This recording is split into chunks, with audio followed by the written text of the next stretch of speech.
काशी में 2 report submit हुई सर्वे की ज्ञानव्यापी को लेकर।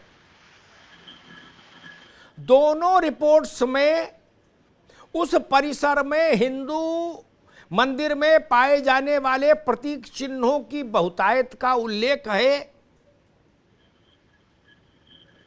जो 15 पन्नों की सर्वे रिपोर्ट आज फाइल हुई कोर्ट कमिश्नर की, उसमें शिवलिंग का उल्लेख है, उसमें त्रिशूल का उल्लेख है, उसमें कमल का उल्लेख है, शंख का उल्लेख है, बहुत सारी चीजें।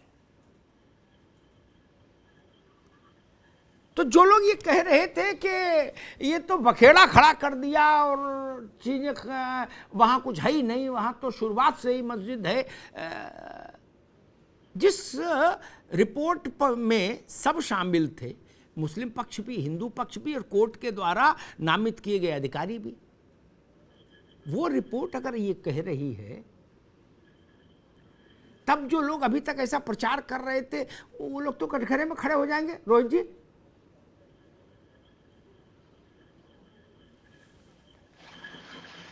सवाल है 3-4 हैं, जिसको भी पैनल में जवाब देना हो या आप खुद देना चाहें जरा लिख लीजिए, उन सवालों का जवाब मुझे चाहिए, वो दे दीजिएगा मुझे। अभी थोड़ी देर के लिए रिपोर्ट को किनारे रख देते हैं। काशी का सच कौन नहीं जानता है?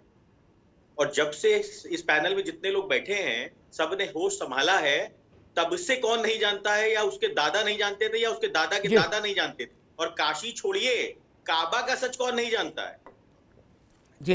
अमिताभ, मतलब ये बातें मतलब बेमानी है कि जो आज हम बात कर रहे हैं कि साहब ये 2 पन्ने की रिपोर्ट के अंदर ये चिन्ह मिले, ये मिला, शिवलिंग मिला, ये बातें तो बेमानी है। ये सत्य तो मतलब सर्वव्यापी है, हम भी जानते हैं, आप भी जानते हैं, यहाँ फजील साहब बैठे हैं वो भी जानते हैं जी। यहाँ मुद्दा तो ये है ही नहीं। या मथुरा का सच कौन नहीं जानता है? फिर मुद्दा क्या है भैया? नहीं 1991 का कानून, ये वो, भाई मुद्दा तो राजनीतिक है। वहां तेलंगाना में बैठ के ओवैसी साहब कहते हैं कि हम ज्ञानव्यापी मस्जिद को शहीद नहीं होने देंगे जी। अब यहाँ पे रज्जाक का लड़का चल देता है साहब, फेसबुक के ऊपर शुरू हो जाता है, 2-4 जो है अभद्र टिप्पणियां कर देता है। अब सरकार उत्तर प्रदेश में योगी जी की, अब रज्जाक पहले से परेशान था कि साहब जो है वो गैस का सिलेंडर भरवाना है, उसके लिए उसने 1040 रुपए इकट्ठा किए थे, 7 दिन बेचारे ने मजदूरी करके, अब उसको तो पुलिस उठा के ले गई घर से, रज्जाक के लड़के को। और रज्जाक की बेटी ने कुछ ट्वीट कर दिया, वो भी अभद्र, तो उसको चैनल ने नौकरी से निकाल दिया। उसने भी साहब शंकर जी के ऊपर साहब कुछ अभद्र ट्वीट कर दिया, उसको चैनल ने नौकरी से निकाल दिया, तो उसकी बेटी की भी नौकरी चली गई। अब आप समस्या समझिए। अब ओवैसी साहब तो आराम से तेलंगाना में अभी भी रोटियां सेक रहे हैं। उनसे पूछा गया सुप्रीम कोर्ट में जाओगे, पक्ष रखोगे? कह रहे मैं क्यों रखूंगा, मैं कौन हूं पक्ष रखने वाला? कह रहे साहब जिसको रखना होगा वो पक्ष रखेगा। ठीक ठीक ठीक ठीक। आवाज आ रही है? जी आ रही भैया, आएंगे दोबारा। आपका मूल स्वर है कि राजनीतिक मसला बना दिया गया, ठीक? यही आपका मूल स्वर। मैं आपको बता रहा हूं। अरे वो भैया सबको बहस में ले आऊं तब बताना, दूसरी बार में सारी बात एक ही बात बता दोगे तो फिर आकर्षण खत्म हो जाएगा ना। बाकी चीजें रोक के रखो अभी, बाकी तक हमारे तथ्य को गलत तरीके से लोग पेश कर देंगे उसको। आप बात समझिए। ठीक है भाई, यहाँ तो समस्या ये है कि रज्जाक को जो रोटी और रोजी की समस्या थी, ठीक है, रुको भाई, रोटी रोजी के लिए भी आंदोलन चलाओ, उसमें तो हमेशा कहते हो चलाओ, लेकिन चलाते नहीं, कोई ठंडे में बैठे रहते हो, सब लोग एसी में भाषण देते हो। मैं फजील अहमद साहब के पास चलूं उससे पहले एक बात कहूंगा।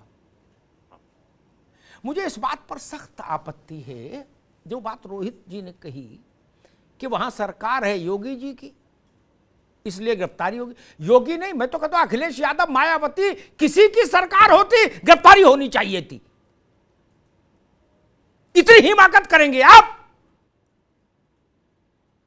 ऐसी ऐसी गंदी टिप्पणियां लिखेंगे, गालियां लिखेंगे भगवान शंकर के लिए, और फिर तंज के साथ कहेंगे कि सरकार है योगी की तो पुलिस तो गिरफ्तार करेगी। आपने लिखी क्यों गालियां? आप रोटी नहीं खाते, अपने पुरखों को गाली देते हैं, और जो गाली दे रहे हैं उनको जेल ही जाना चाहिए। और एक बात कह दूं रोहित अग्रवाल, इतने मासूम नहीं बनना चाहिए, सत्य के साथ लोगों को खड़ा होना चाहिए। अरे हम तो खड़े। अरे रुको भाई, रुको, एक सादा कागज पर पेंसिल ले लो, जितने लोग कह रहे हैं ना कि रज्जाक के बेटा गरीब था और उसको पुलिस ने बंद कर दिया क्योंकि उसने कुछ माँ बहन की गाली लिख दी। माँ बहन की गाली लिखोगे, गैंगस्टर लगा के बंद करो इनको, गैंगस्टर लगाइए इन पर। करो, अजब ड्रामा है इस देश में। मैं कह रहा हूं जिनको ज्यादा अभिव्यक्ति की आजादी की चिंता है उनको एक चुनौती देता हूं।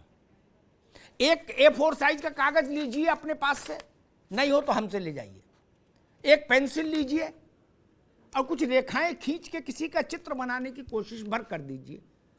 उसके बाद अपनी गर्दन बचा के दिखा दीजिएगा। यहां तो पुलिस ही पकड़ रही है, वो भी तब पकड़ रही जब आप अभद्रतम गालियां लिख रहे हैं। यह नहीं चलेगा हिंदुस्तान में। बंगलौर में क्या हुआ था?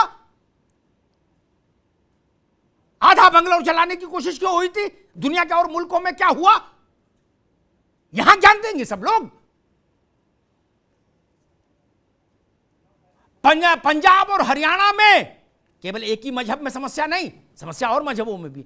पंजाब और हरियाणा में रावत साहब को याद होगा, एक धार्मिक व्यक्ति ने, वो भी धार्मिक कम थे, बवाली ज्यादा थे, उसने एक दिन कपड़े पहन लिए ऐसे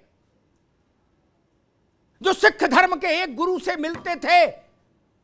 पूरा पंजाब और हरियाणा सिर्फ इस बात पर जल उठा था, जल उठा था। तब कहां थे? मुंह में दही जमा के सब लोग बैठते हो। और अब हमसे कह रहे हो कि मान लो शंकर जी को मां बहन की गाली लिख भी दी तो छोड़ देते यार, सरकार है योगी की। बताइए, योगी मानते नहीं, ये क्या बात है?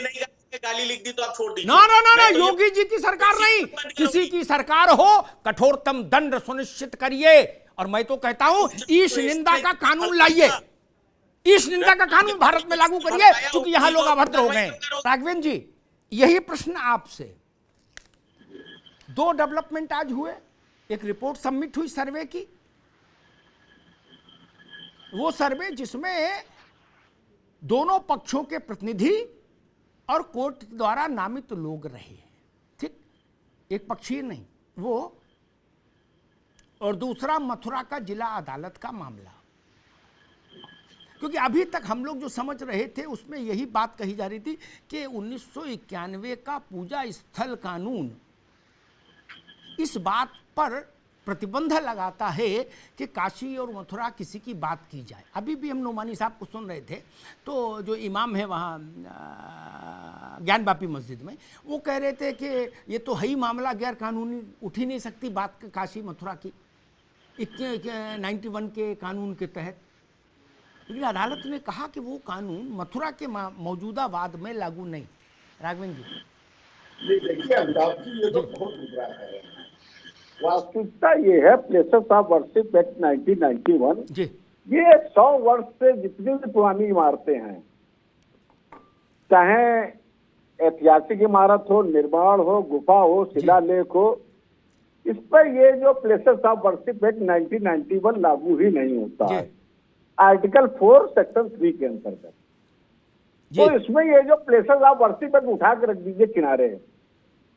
अब ये देखिए, आज तक जैसे ये जो साक्ष्य इकट्ठे जो हमारे एडवोकेट जो लोग हैं, वो जो साक्ष्य जमा कर रहे हैं, उनको भी अगर हम एक बार किनारे रख देते हैं, दिखाई क्या पड़ रहा है?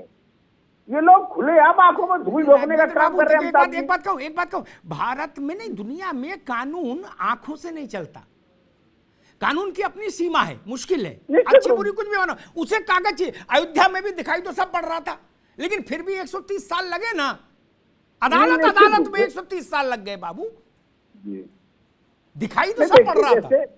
नहीं, निश्चित रूप से, लेकिन दिखाई पड़ने से काम नहीं चलता ना। दिखाई पड़ रहे थे अमिताभ जी, जो अभी तक साक्ष्य दिखाई पड़ रहे थे, उस विषय पे मैं बात कर रहा हूँ। जो साक्ष्य दाखिल किए गए हैं वो जो न्यायालय के परिधि में आ गए हैं जी।